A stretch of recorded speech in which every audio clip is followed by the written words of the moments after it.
پگاه در جمهوری تاجیکستان عید سید قربان تجلیل می‌گردد. با این مناسبت اساسگزار صلح و وحدت ملی پیشوای ملت پرزیدنت جمهوری تاجیکستان محترم امام علی رحمان مردم شریف تاجیکستان را تبریک نمودند. حالا توجه نمایید به متن پیام تبریکی پرزیدنت جمهوری تاجیکستان پیشوای ملت محترم امام علی رحمان به مناسبت عید سید قربان در قرائت همکاران ما. تبریکات پرزیدنت جمهوری تاجیکستان پیشوای ملت محترم امام علی رحمان به مناسبت عید سید قربان. هموطنان عزیز، همه شما و کلی هموطنان برون مرزیمان را به مناسبت عید قربان که از جمله سنت‌های نیک و پسندیده دین مبین اسلام بوده پگاه فرا می‌رسد، صمیمانه تبریک میگویم. مسلمانان کشور ما که پیرو مذهب معتدل و تحملگرای حنفی میباشند به دین مبین اسلام و سنت‌های آن همچون نشانه ایمانداری، وسیله پاکی معنوی و آداب و اخلاق حمیده ارج می‌گذارند. زیرا دین اسلام و مذهب حنفیه طی صدساله‌های زیاد به تشکل معنوی و تکمیل فرهنگ دینداری ما مساعدت کرده است. مردم مسلمان ما ضمن تجلیل عید قربان روح گذشتگان را یادآور می‌شوند، منزل آنها را زیارت می‌کنند، به عیادت عائله‌های عزادار می‌روند و عمل‌های خیر و ثواب را اجرا می‌نمایند. همزمان با این در دوره آمادگی به این عید سعید هزاران نفر ساکنان مملکت فریضه حج را که از جمله رکن‌های پنجگانه دین اسلام محسوب می‌یابد به جا می‌آورند.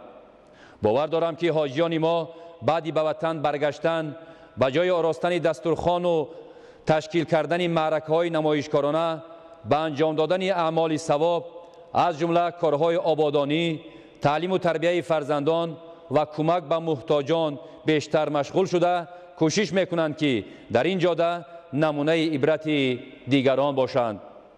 در خاطر باید داشت که حاجی شدن تنها معنای به زیارت خانه خدا مشرف شدن را ندارد، بلکه تولد دویمباره معنوی، تحکیم اخلاق حمیده، تربیت روح و اخلاق پاک و کوشش برای انسانی کامل شدن است.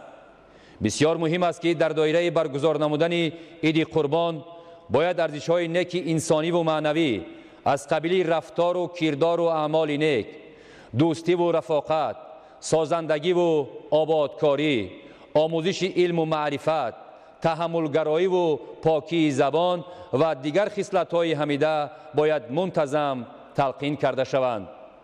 خداوند در قرآن مجید فرموده است: ای کسانی که ایمان آورده اید از پاکیزه های آن چی شما به دست آورده اید و از پاکیزه های آن چی برای شما از زمین بیرون آورده ایم خرج کنید.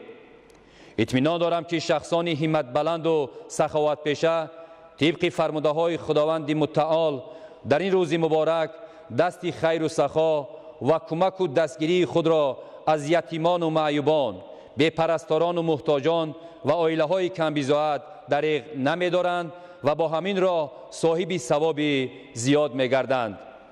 در برابر این فراموش نباید کرد که قربانی کردن تنها به شخصان دارای شرایط و امکانیت کافی مادی و مالی واجب است.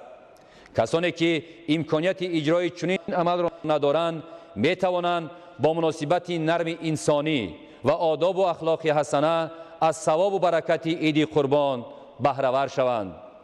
هر یک ساکن مملکت باید عمیق درک نماید که در وضع کنونی بسیار حساس و پیچیده جهان ما باید سرجم و متحد و زیرک و هوشیار باشیم. نعمت بزرگترین زندگی خلقمان یعنی استقلالیت و آزادی، صلح و آرامی، ثبات سیاسی و وحدت ملی را در همه حالت حمایت کنیم و منفعت دولت و ملتمان را از تمام منفعت‌های دیگر بالا گذاریم.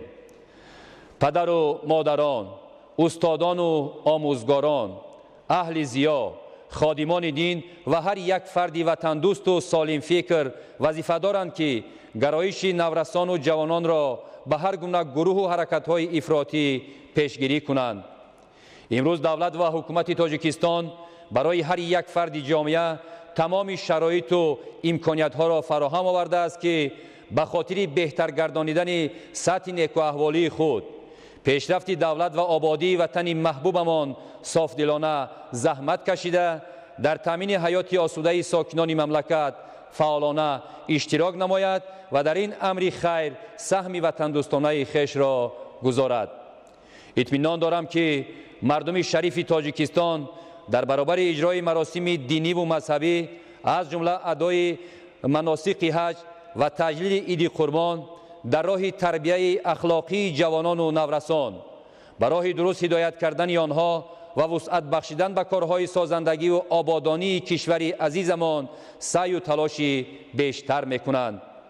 بار دیگر همه شما هموطنان عزیز را به مناسبت فرارسی عید سعید قربان صمیمانه تبریک گفته به خاندان هر یک ساکنی مملکت صلح و آرامی، فیض و برکت و اقبال و خوشبختی آرزو نمایم. عید سعید قربان مبارک باشد هموطنان عزیز.